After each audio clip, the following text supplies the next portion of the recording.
Natalie sought refuge from a life recently upended. A fresh breakup had left her adrift, yearning for solace and a quiet place to mend.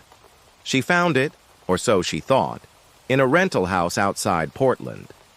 It was an old two-story home, brimming with a certain rustic charm. Creaky floorboards sang beneath her feet, and drafty hallways whispered tales of forgotten seasons. The landlord had simply called it character. For the first few weeks, the house felt like a promising fresh start. The silence was a balm, the solitude a comfort. Nothing seemed amiss, and the days unfolded with a peaceful, uneventful rhythm. Then, the quiet began to shift. Faint noises started to drift down from above her bedroom ceiling.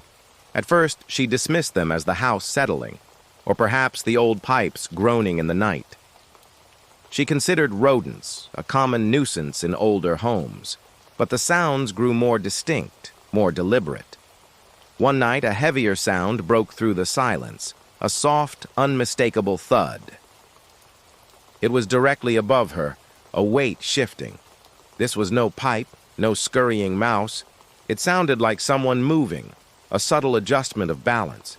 Natalie tried to rationalize it, to push the unsettling thought away. She told herself it was just her imagination, a trick of the old house. Yet the thud lingered in her mind, a tiny seed of unease planted in the quiet of her new home. The nights began to feel longer. The subtle disturbances soon escalated into undeniable intrusions. One morning, she found the back door unlocked, a door she distinctly remembered securing the night before. A chill snaked down her spine. Then, food began to disappear from the fridge. Initially, it was small things, half a loaf of bread, a few granola bars, items easily overlooked, easily dismissed as her own forgetfulness. But the disappearances grew bolder. Entire items vanished. A container of leftovers, a brand new carton of yogurt, a block of cheese. It was too much to ignore, too consistent to be a mistake. A creeping paranoia began to set in. Natalie felt a prickling sensation on her skin, a constant awareness of being watched. Her sanctuary was becoming a source of dread. She decided to take action. Driven by a desperate need for answers, she installed a small camera in her kitchen. Its lens was aimed directly at the back door, hoping to catch a thief in the act. The next morning, a knot of dread tightened in Natalie's stomach as she reviewed the camera footage. She fast-forwarded through the mundane hours, her heart pounding with anticipation and fear. Then, at precisely 3:46 a.m., the truth revealed itself. The attic hatch, a square in the ceiling she rarely noticed, slowly began to open. It moved with an agonizing, deliberate slowness.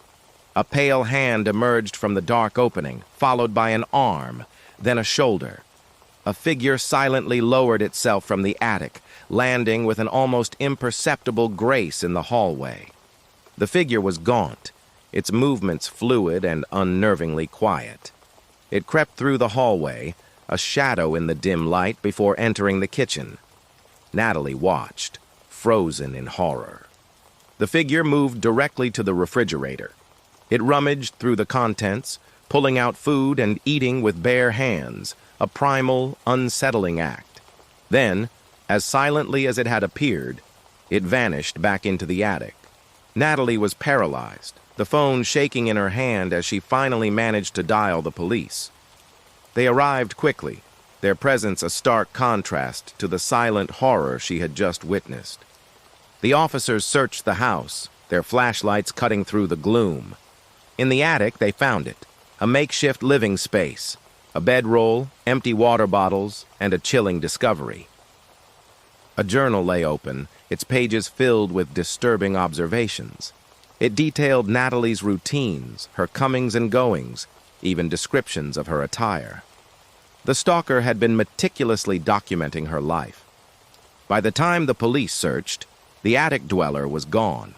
They found no trace of the person, only the unsettling evidence of their prolonged, hidden presence. Natalie moved out immediately, unable to bear another moment in that house.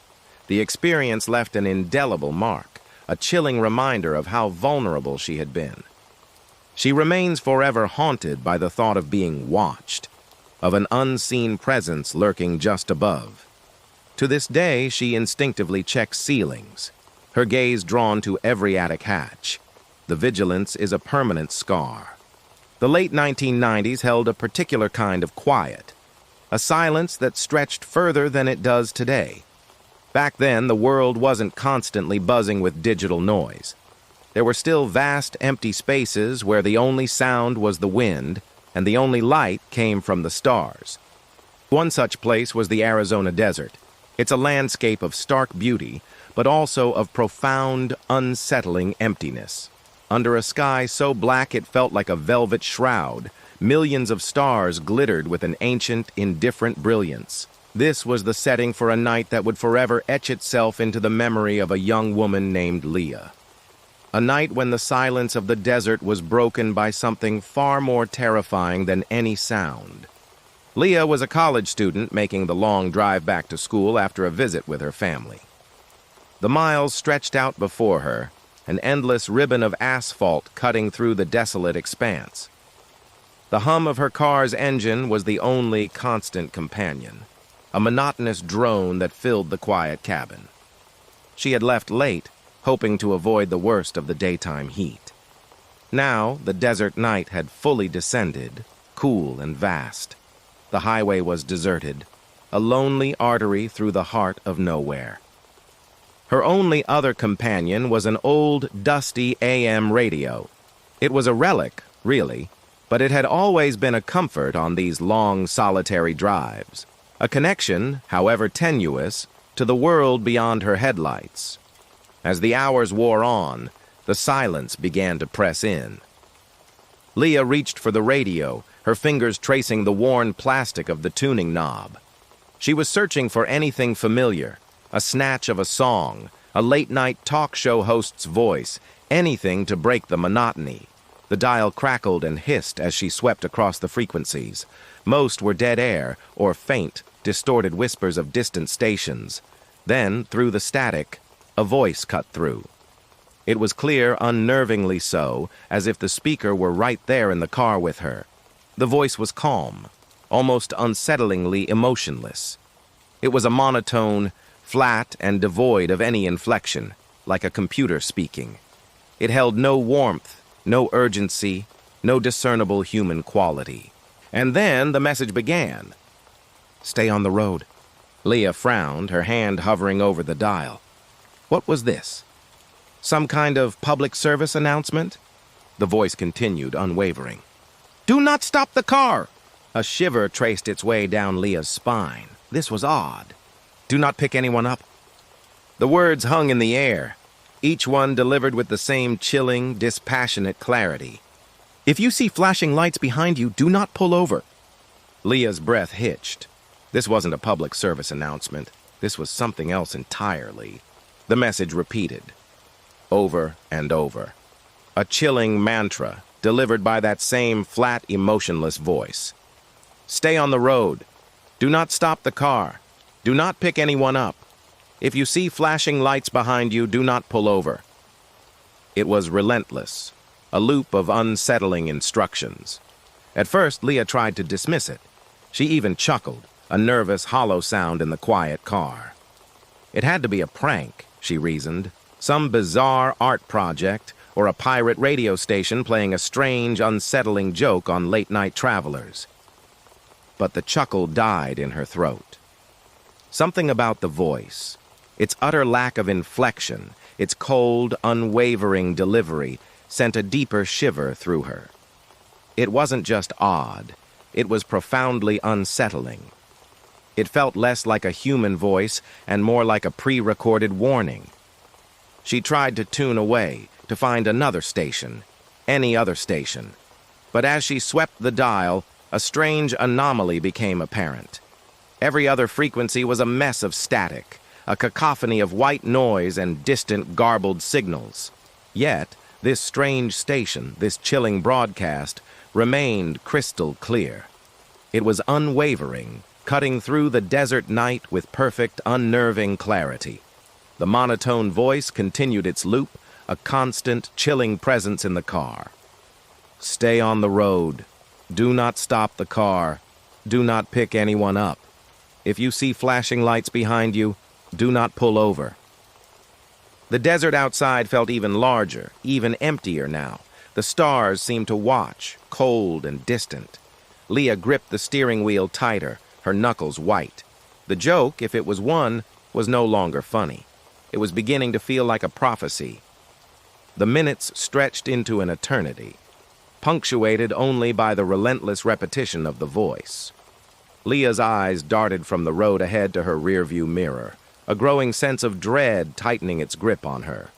She told herself it was just her imagination, fueled by the strange broadcast and the isolation of the desert. Then, in the distance, a flicker. A tiny pinprick of light in the vast darkness behind her. It grew steadily, resolving into distinct flashes of red and blue. They pulsed rhythmically, cutting through the blackness of the desert night. Leah's heart leaped into her throat. Flashing lights behind her. Her first instinctive reaction, honed by years of driving, screamed at her to pull over. It was the law, the expected response. Her foot instinctively eased off the accelerator. But then, the voice. The chilling, emotionless voice from the radio echoed in her mind, cutting through the rising panic. If you see flashing lights behind you, do not pull over. The words were so clear, so precise, as if spoken just for this moment. Her hands began to tremble on the steering wheel. The lights in her rearview mirror were growing brighter, closer, filling the small rectangle of glass. They were relentless, gaining on her with an unnerving speed. There was no siren, no blaring sound of an approaching vehicle, no voice on a loudspeaker ordering her to pull over, just the silent, pulsing red and blue, growing larger, more insistent. It was an absence of normalcy that was more terrifying than any sound. The silence of the pursuit was deafening, broken only by the steady hum of her engine and the chilling, unwavering voice from the radio. The lights were almost on her bumper now, a silent, menacing presence. Every instinct screamed at her to yield, to stop, to understand. But the voice held her captive. Panic, cold and sharp, seized Leah. It was a primal fear, overriding all logic. The lights were right behind her, filling her car with their eerie, silent glow. The voice on the radio continued its mantra, a desperate lifeline in the encroaching terror. Without thinking, Leah slammed her foot down on the accelerator. The car surged forward, the engine roaring in protest. It was a desperate, instinctual flight, a frantic attempt to outrun the unknown, the silent, pulsing threat that pursued her. The desert blurred past her windows, a dark, indistinct canvas.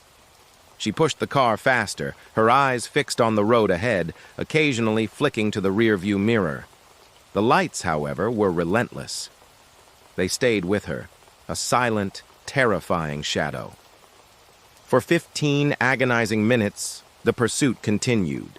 Every curve in the road, every slight incline, was met with the unwavering presence of those red and blue flashes. Leah's breath came in ragged gasps, her heart hammering against her ribs. She was running on pure adrenaline, her mind a chaotic swirl of fear and the chilling words of the broadcast. Then, as suddenly as they had appeared, the lights vanished. One moment they were there, a relentless, silent shadow. The next, they were gone. The rearview mirror showed only the vast, empty blackness of the desert night.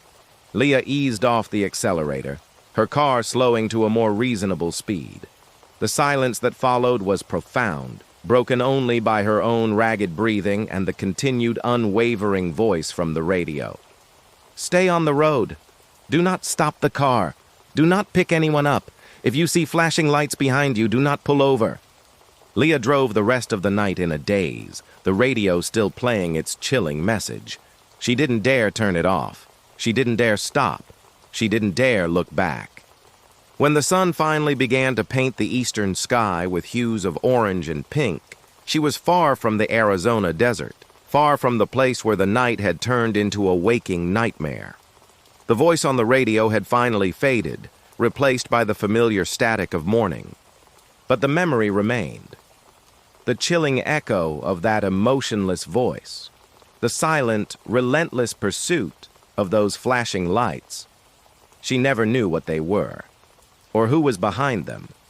She never knew the source of the broadcast, or why it had chosen that particular night, that particular stretch of highway. The desert had kept its secrets, leaving Leah with only the lingering fear and the profound, unsettling question: what would have happened if she had pulled over? The mystery of the desert broadcast and the silent encounter it foretold remains an unresolved, terrifying enigma. Jenna had always dreamed of a fresh start, and Charleston, South Carolina, seemed like the perfect place. Its historic charm and coastal breeze promised a new chapter, far from the hurried pace of her old life. She packed her belongings, leaving behind everything familiar for the unknown. Her new home was a small apartment nestled within a quiet, historic district. The building itself was a testament to time, standing proudly for over 100 years. Its weathered brick facade whispered tales of generations past, inviting a sense of timelessness. Inside, the apartment exuded an old-world charm that Jenna immediately adored. Original hardwood floors creaked softly underfoot, each groan a gentle reminder of the building's long history. Vintage windows with their wavy glass offered glimpses of the cobblestone street below. Among these charming original elements, one particular fixture stood out. A massive antique mirror dominated the hallway, a preserved relic from a bygone era. It was an imposing piece, seemingly rooted to the very structure of the apartment. This mirror was truly immense, stretching almost from the floor to the ceiling. Its sheer size commanded attention, making the hallway feel both grand and strangely confined. It was impossible to pass by without catching a glimpse of oneself. The frame was a masterpiece of ornate, weathered gold trim, tarnished with age. Intricate carvings of forgotten symbols and swirling patterns adorned its edges, hinting at stories untold. It felt heavy, ancient, and undeniably significant. Initially, Jenna appreciated the character this grand mirror added to her new apartment. It was a unique focal point, a conversation starter, and a beautiful piece of history. She often found herself admiring its craftsmanship. However, a subtle peculiarity soon became apparent. A distinct coldness seemed to emanate from the mirror's surface. It was a chill that defied the room's temperature, a localized pocket of frigid air. The air around the mirror consistently felt a few degrees cooler than the rest of the apartment. Even on warm Charleston days, a faint, inexplicable draft seemed to cling to its reflective surface. It was a minor detail, easily dismissed. About a week after settling in, the strange occurrences truly began. They were subtle at first, almost imperceptible, making Jenna question her own senses. A creeping unease started to take root. Jenna observed her reflection appearing subtly out of sync with her movements. It was a fleeting sensation, like a glitch in perception, making her blink and look again. She wondered if her eyes were playing tricks on her. There was a subtle, fleeting delay in her reflection's movements. A fraction of a second, perhaps, but enough to be noticeable. It was as if the mirror was struggling to keep up with her, lagging behind reality. Her reflection would follow a second too late when she moved her head. A quick turn, and her mirrored self would catch up with a slight, unnatural jerk. It was unsettling, like watching a poorly dubbed film. She initially dismissed these anomalies as fatigue, or perhaps the result of bad lighting. Maybe the old glass itself was warped, creating optical illusions. Jenna tried to rationalize away the growing discomfort. Despite her attempts to ignore it, Jenna found herself becoming compulsively drawn to look at the mirror. Each time she passed, her eyes would involuntarily dart towards its surface, searching for the subtle discrepancies. It was an unhealthy fascination. One night, as she walked past, her reflection appeared completely still. Jenna had stopped, but her mirrored self remained frozen, a perfect, unblinking image. A cold dread began to seep into her bones. Then the reflection smiled. Jenna herself had not. The mirrored face stretched into a wide, unnatural grin, its eyes fixed on her with an unnerving intensity. It was a smile that promised nothing but malice. Jenna stumbled backward, a gasp catching in her throat, her heart hammering against her ribs. Panic seized her, a primal fear she hadn't known existed. She felt a desperate urge to flee, to escape its gaze. The reflection immediately returned to normal, mirroring her every move as if nothing had happened. The smile vanished, replaced by her own terrified expression. It was a cruel trick, a silent torment. Jenna tried desperately to rationalize the incident. She told herself it was exhaustion, a vivid stress hallucination brought on by the move and her new surroundings. She needed to get more sleep, to calm her nerves. The following night, she took a drastic step. She found an old bedsheet, thick and opaque, and carefully covered the mirror. She tucked the edges tightly, hoping to banish its unsettling presence from her sight. For a few days, she experienced a brief period of calm. The apartment felt lighter, less oppressive, without the mirror's constant, watchful presence. She started to believe she had found a solution, a way to reclaim her peace. She avoided the hallway, taking detours through other rooms just to be sure. The sheet remained undisturbed, a comforting barrier against the unknown. Jenna allowed herself a fragile sense of relief. But the calm was fleeting, a false sense of security. The mirror, it seemed, was not so easily dismissed. Its influence was far more pervasive than a simple reflection. Jenna began waking up every night precisely at 3:33 a.m. It was always the same time, a chilling regularity that defied coincidence. She would jolt awake, her heart pounding, a sense of dread hanging heavy in the air. On the third night of these abrupt awakenings, she heard a distinct sound. It was the soft, rhythmic whisper of fabric sliding against itself, a gentle rustling that seemed to emanate from the hallway. Her blood ran cold. She crept out of her bedroom, her bare feet silent on the old wood floors. As she peered into the hallway, her breath hitched. The bedsheet was gone. The mirror stood exposed, its dark surface gleaming in the faint moonlight. Her eyes darted to the floor in front of the mirror. There, neatly folded, was the bedsheet. It lay perfectly arranged, as if placed with deliberate care, a silent, mocking gesture. It was a clear message. Terror gripped her. She scrambled back into her bedroom, slamming the door shut and locking it with trembling hands. She huddled in her bed, wide awake, until the first rays of dawn pierced through her window. The next morning, as soon as it was a reasonable hour, Jenna called her landlord. Her voice was strained, bordering on hysteria, as she begged for the mirror to be removed. She explained the strange occurrences, the fear, the sleepless nights. There was a long silence on the other end of the line. Then the landlord's voice, low and somber, broke the quiet. He revealed a chilling truth, a dark history tied to the very mirror Jenna now feared.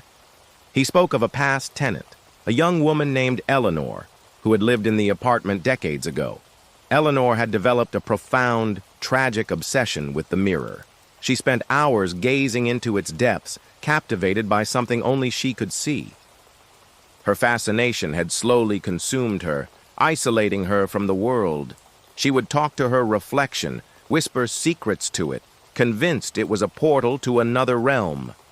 Her sanity unraveled with each passing day. One morning, Eleanor was found lifeless in front of the mirror, her eyes wide open, fixed on her own reflection. The cause of death was never definitively determined, but the landlord hinted at a profound despair, a soul lost to the mirror's influence. He explained that the mirror was a permanent fixture, built into the wall, impossible to remove without significant structural damage. It had been there for generations, a silent witness to countless lives and one tragic end. Jenna hung up the phone, the landlord's words echoing in her mind. The mirror wasn't just old glass, it was a trap, a silent predator. She was not alone in her apartment. She was sharing it with something ancient, something hungry, something that had claimed a life before, and it was watching her.